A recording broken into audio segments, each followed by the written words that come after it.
Mi socio, que era mi padrino de bodas, falsificó mi firma y me robó mi empresa de software valorada en 15 millones, mi casa en la playa y mis ahorros.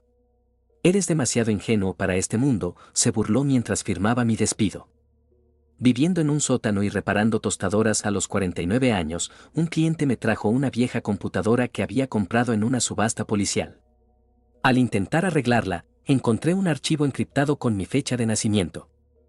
Si estás leyendo esto, es porque me han silenciado. Tu socio lavaba dinero del cártel. El archivo contenía cuentas bancarias en Suiza a mi nombre que él usaba como tapadera. El saldo era de... Lo que vi en la pantalla me hizo caer de la silla. Advertencia de inmersión, esta es la historia de cómo la confianza ciega y la ambición desmedida se confabularon para desmantelar 45 años de esfuerzo. Me llamo Andrés. Y durante casi una década, mi vida fue una obra de arte digital en constante expansión. A los 35, fundé Synergy Code junto a mi socio, Miguel. Éramos un dúo desequilibrado pero perfecto, yo era el motor silencioso, el arquitecto del software que hacía que las cadenas de suministro globales funcionaran. Podía ver patrones en matrices de datos que a otros les parecían ruido, transformando el caos logístico en poesía binaria. Mi pasión era el código limpio, eficiente. Yo vivía para la funcionalidad, la belleza del sistema estaba en su invisibilidad.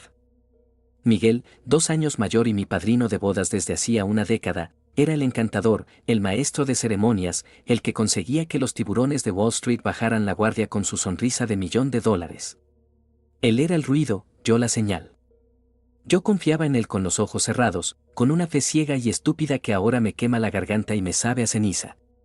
No teníamos un pacto de honor, teníamos una fe implícita. Cuando cerramos la ronda de inversión más grande, la Serie B, que disparó la valoración de la compañía a $15 millones, y en papel, mi fortuna personal a $7.5 millones, celebramos en mi ático.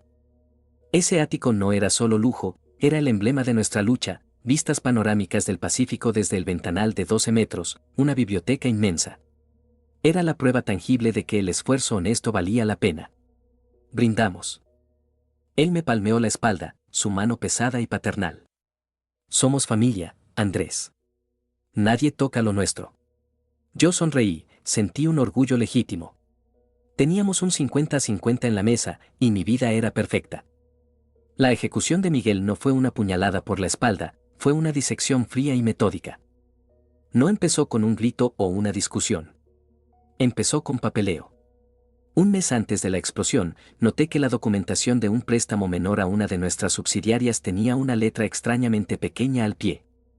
Pregunté, y Miguel, con ese aire de Andrés, relájate, son tecnicismos aburridos, me distrajo con un problema urgente en el servidor. Yo, como siempre, me zambullí en el código y olvidé el papel. Ese fue el primer error fatal, asumir que mi amigo se encargaba de la suciedad para que yo hiciera el arte. El golpe llegó un jueves. No un correo electrónico, no una llamada. Miguel estaba en mi escritorio, ocupando mi sillón ergonómico, el que yo usaba para mis jornadas de 18 horas. Me entregó un sobresellado. Andrés, dijo sin levantar la vista del monitor, revisando mi calendario. Tengo que ser honesto, pero por favor, mantente tranquilo. Abrí el sobre. Dentro había una orden de restricción judicial y un documento de venta forzosa. La alegación era una obra maestra de la crueldad legal, mala gestión de los recursos financieros y tecnológicos y conducta perjudicial para la imagen corporativa, citando mis propias decisiones operativas como evidencia de negligencia. Yo. El hombre que hacía funcionar la maldita empresa. Lo que siguió fue un infierno legal que duró 11 meses. Descubrí que Miguel había creado una red de fideicomisos, préstamos interconectados y sociedades fantasma, todas diseñadas para asfixiar a mi 50% de la empresa. Había falsificado mi firma en documentos bancarios clave, usando mi casa en la playa y mis acciones como garantía para préstamos que canalizaba a sus cuentas personales. Mi propio abogado, pagado con lo que quedaba de mis fondos, parecía derrotado desde el día 1. Andrés, la documentación es impecable. El dinero ha desaparecido. Miguel lo ha puesto en lugares que el sistema legal tardará una década en desentrañar, si es que lo hace. El peor dolor no fue perder, fue la burla de la justicia. Perdí absolutamente todo. La venta forzosa de mi participación se liquidó a un precio de risa para cubrir deudas que, por supuesto, él había orquestado. Mi ático con vista al mar fue ejecutado. El coche, vendido. Mis ahorros personales de toda una vida, todo, hasta el último centavo de mi fondo de retiro, se esfumó. La última vez que lo vi, la traición se solidificó en una memoria visual tóxica. Yo estaba saliendo del tribunal, desahuciado, temblando de rabia y desesperación. Él estaba en la acera, bajo el sol, con un traje de 5,000 pesos. No me buscó. Yo me acerqué. Me miró a los ojos, esos ojos color avellana que yo había visto llenarse de lágrimas de alegría en el nacimiento de su hija, y me susurró, con esa calma asesina de quien tiene la conciencia perfectamente anestesiada: Andrés. Eres un genio con el código, pero también eres demasiado ingenuo para este mundo. El código era bueno, pero el juego de la vida es diferente. Espero que la vida te trate bien. Luego subió a su BMW y se fue. No fue la pérdida del dinero lo que dolió, fue la aniquilación de mi identidad. Ahora tengo 49 años. Soy un fantasma de mi antiguo yo. Mi hogar es el sótano húmedo y frío de un edificio de apartamentos en un barrio que no reconoce el éxito tecnológico. Mi taller es una mesa de camping bajo una única bombilla de luz amarilla. ¿Mi profesión? Soy el Tostador Express. Reparo licuadoras, secadores de pelo y, sí, tostadoras. El olor a metal quemado es mi nuevo perfume, una fragancia de ruina y miseria. El chirrido de un resorte oxidado es la banda sonora de mi vida. Cada tornillo que aprieto es un recordatorio constante de que solía gestionar servidores masivos, no resistencias recalentadas. Estoy solo, roto, y mi único compañero es una furia silenciosa que me consume. La venganza es un lujo que no puedo pagar, pero es la única idea que me mantiene tecleando en este agujero. Pero justo cuando pensaba que mi vida no podía ser más humillante, que solo me quedaba hundirme más, un cliente tocó mi puerta con un objeto que cambiaría todo, un objeto que venía de las sombras. El chirrido del resorte oxidado de una tostadora se detuvo en seco. Estaba en el medio de una reparación, mis manos cubiertas de hollín y aceite, cuando un golpe seco y rítmico resonó en la puerta metálica. No era el golpe tímido de un vecino pidiendo ayuda con un microondas, era un golpe con autoridad, con la certeza de quien sabe dónde está y lo que quiere. Dejé la herramienta en la mesa, sintiendo un escalofrío que no tenía nada que ver con la humedad del sótano. Abrí apenas un resquicio. Ahí estaba.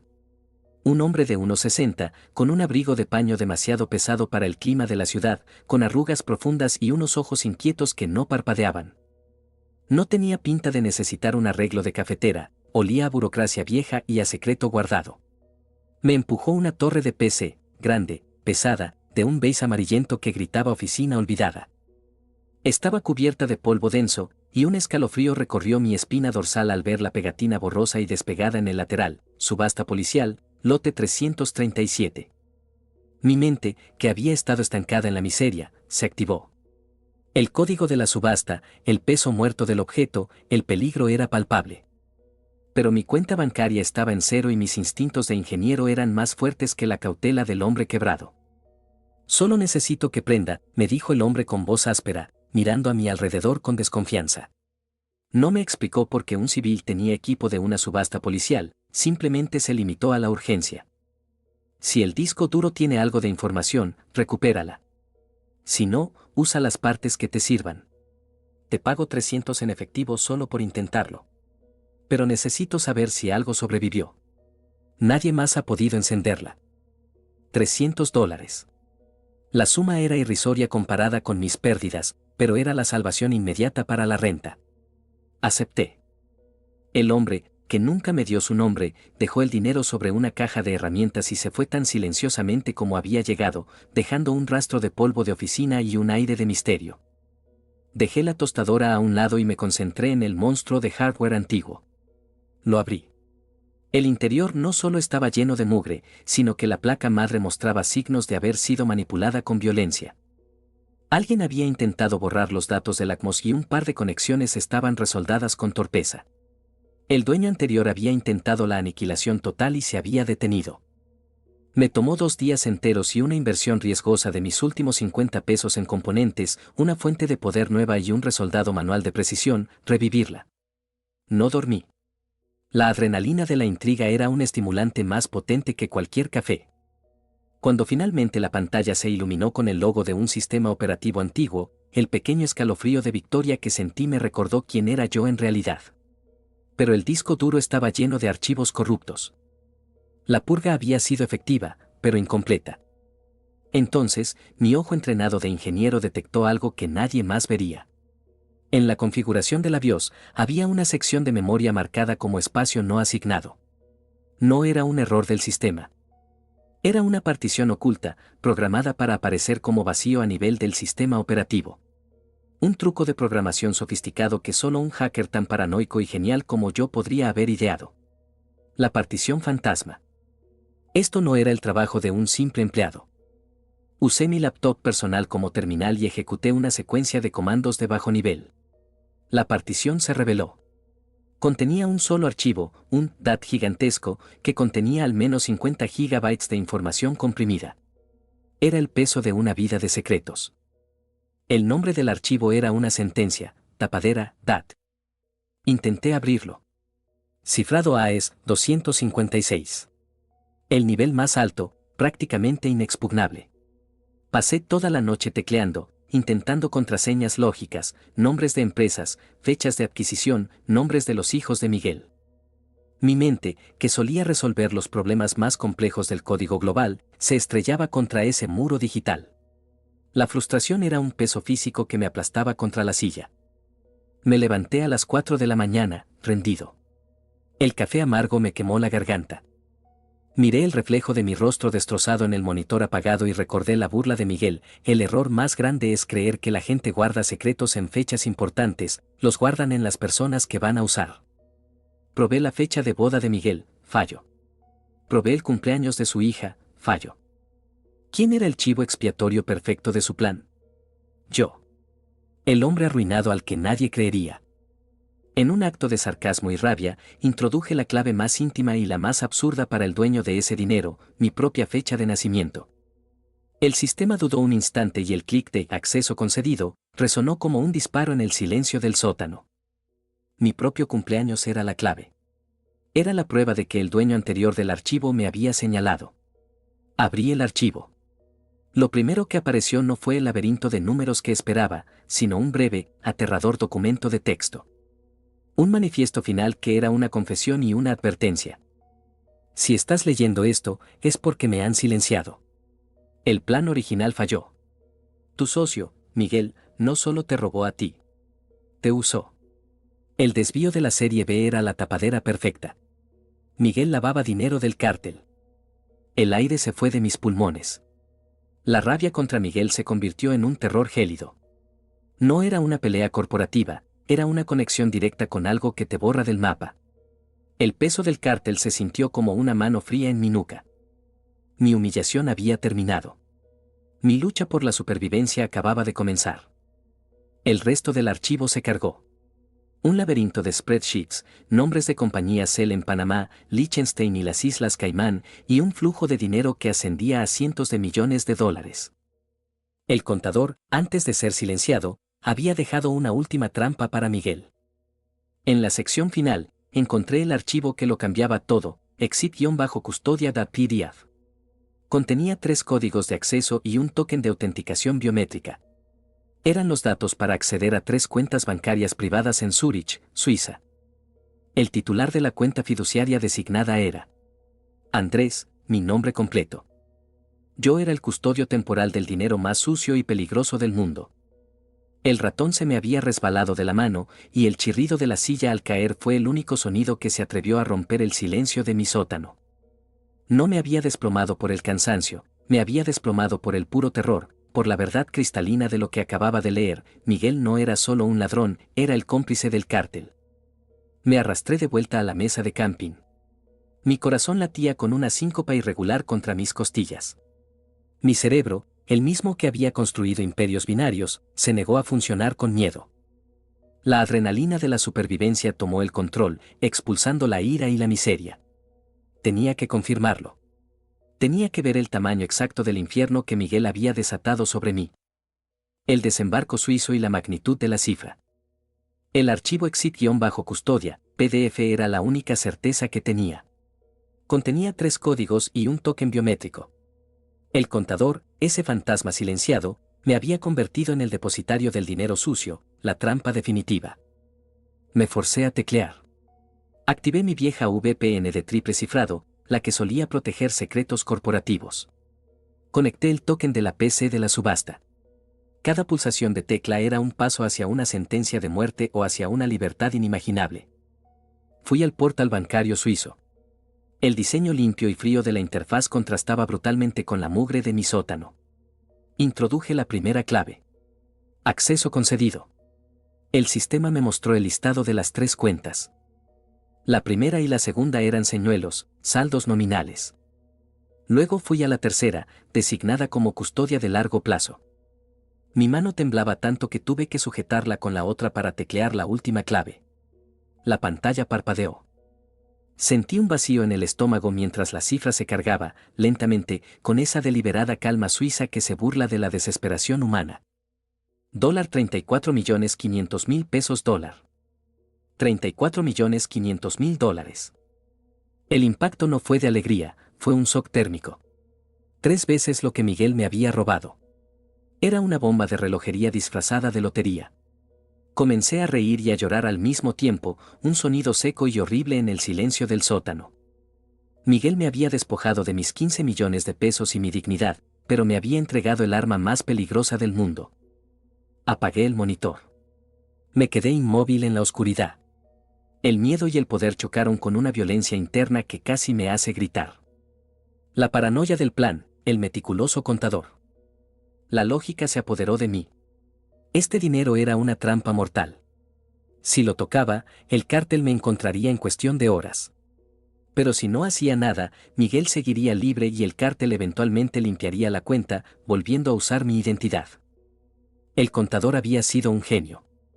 Había usado una holding de Liechtenstein a mi nombre, asegurándose de que, en papel, yo fuera el responsable final, pero que el acceso real solo fuera posible con el token físico, la PC de la subasta, y la clave emocional, mi cumpleaños.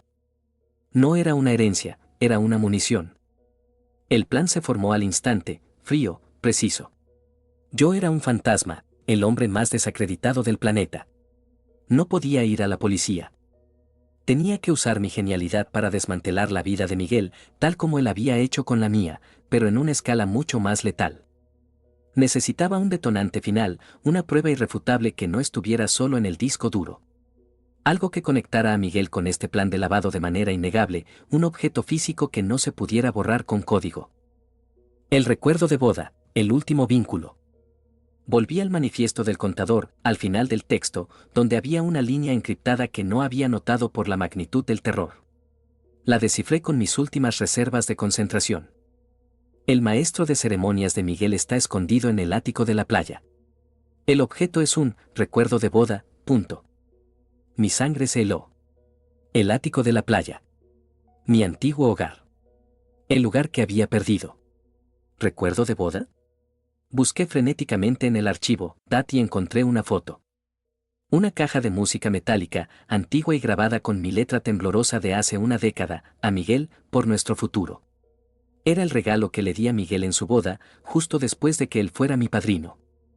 El contador sabía que ese objeto era el ancla emocional de Miguel, la única pieza de su pasado que era incapaz de destruir o desechar. Lo había convertido en el escondite final. Seguramente esa caja de música metálica contenía el último microchip, la grabación o el documento que podía hundir a Miguel de forma definitiva ante cualquier tribunal, o ante gente mucho más peligrosa. La rabia de perder 15 millones de pesos me había consumido durante 3 años. El miedo de tener 34.5 millones de pesos a nombre del cártel me impulsaba ahora. No quería solo mis millones de vuelta. Yo, el hombre que reparaba tostadoras, tenía en mis manos la prueba del crimen que podía destruir al hombre que me había traicionado. Mi juego contra Miguel no había terminado. Acababa de comenzar. Y esta vez, el premio no eran solo mis millones, sino la oportunidad de darle a mi padrino lo que se merecía, incluso si eso significaba entrar en mi antigua casa para recuperar un regalo que simbolizaba la amistad que ya estaba muerta. No dormí. En lugar de eso, me senté en mi mesa de camping bajo la luz amarilla, mirando los $34.500.000 en la pantalla y planificando la incursión. La miseria había terminado, había nacido un nuevo hombre. Ya no era Andrés el CEO, sino el operativo, alimentado por el código y la traición. La primera fase fue estratégica. Desempolvé mis viejos conocimientos de redes y seguridad. Recordé que yo mismo instalé los sistemas de seguridad de la casa de la playa, eran de gama alta, pero yo conocía las vulnerabilidades internas, los backdoors de mantenimiento que yo mismo había codificado. Necesitaba un detonante electromagnético, un pequeño pulso para desfasar la ventana de monitoreo durante exactamente 90 segundos. Construirlo me tomó 12 horas, usando piezas canibalizadas de un horno de microondas y un viejo teléfono celular. Mi sótano apestaba a soldadura, pero por primera vez en 3 años, olía a propósito. Mi equipamiento era austero, ropa oscura, guantes de jardinería, una linterna frontal con filtro rojo, y el pequeño dispositivo electromagnético oculto en el bolsillo interior de una vieja chaqueta de Synergy Code que había sobrevivido a la ruina. El viaje desde el sótano húmedo hasta la costa fue una tortura silenciosa. Viajé en un autobús nocturno, sin coche. Observar la opulencia de la madrugada en los suburbios ricos era como ver un documental de una vida pasada. Cada kilómetro era un recordatorio de lo que había perdido y de lo que estaba a punto de arriesgar. Llegué a mi antigua casa justo antes del amanecer, la hora más oscura. El aire de la playa, antes refrescante y prometedor, ahora era frío y traicionero. La mansión brillaba bajo las luces de seguridad de Miguel, un faro de mi fracaso. Estacionado en la entrada estaba su BMW nuevo. Él estaba durmiendo a unos metros de mí, ajeno a que su némesis estaba de vuelta. La puerta principal era imposible. El patio trasero, con sus sensores láser, era el camino obvio. Recordé el único punto ciego, un pequeño nicho detrás de la piscina que había diseñado para ocultar el panel de fusibles. Me arrastré sobre el césped cortado, sintiendo el aroma del mar y de la hierba fresca, una memoria sensorial violenta. Al llegar al nicho, saqué el dispositivo electromagnético. No podía fallar. Conecté el pulso al cableado de tierra. El clic del dispositivo fue casi inaudible, pero para mí sonó como un disparo. Miré el panel de control. El sistema de alarma se desfasó, la luz de monitoreo parpadeó en rojo y luego se estabilizó en verde falso. Tenía 90 segundos. Escalé la pared lateral, agarrándome a las enredaderas de jazmín que yo mismo había plantado. Mi destino era la ventana del ático. No tenía sensores, solo un cierre simple que podía manipular con una vieja tarjeta de crédito. Entré. El ático era exactamente como lo recordaba, lleno de polvo, cajas viejas y recuerdos. Pero ahora era el dominio de Miguel. La luz roja de mi linterna bailó sobre las cajas. El aire estaba viciado y denso con el olor a madera vieja y el polvo de los recuerdos. Cada caja que movía era un golpe emocional. Vi cajas etiquetadas con la letra de mi ex esposa, fotos de boda, primer cumpleaños de Leo. El dolor me atravesó, pero lo rechacé. Tenía que concentrarme. El contador dijo recuerdo de boda y el maestro de ceremonias. Me dirigí a una esquina olvidada, donde Miguel solía guardar las cosas que eran sentimentales para mí, pero inútiles para él. Había una pila de cajas viejas de madera. Moví una caja pesada de discos de vinilo. Y ahí estaba. Semi escondida detrás de una manta vieja. No era grande, sino pequeña y pesada, la caja de música de metal. El regalo de bodas que le di a Miguel en un momento de fe ciega. El metal estaba frío y desgastado, con las palabras grabadas, a Miguel, por nuestro futuro. La ironía era un cuchillo. La tomé con guantes. El peso era incorrecto. El contador no la habría usado solo como marcador. Tenía que contener algo. Con la linterna fija, examiné la base. No había un mecanismo de cuerda, sino un tornillo único, ligeramente más grande que el resto. Saqué la navaja multiusos que llevaba. El tornillo se dio con un clic suave. Retiré la base metálica. Dentro, no había un mecanismo musical, sino un pequeño compartimento perfectamente diseñado. Contenía 3 objetos, una tarjeta macroSD cifrada, un pequeño cuaderno de cuero con la letra del contador muerto y una llave de hardware USB, pequeña y discreta. No había dinero.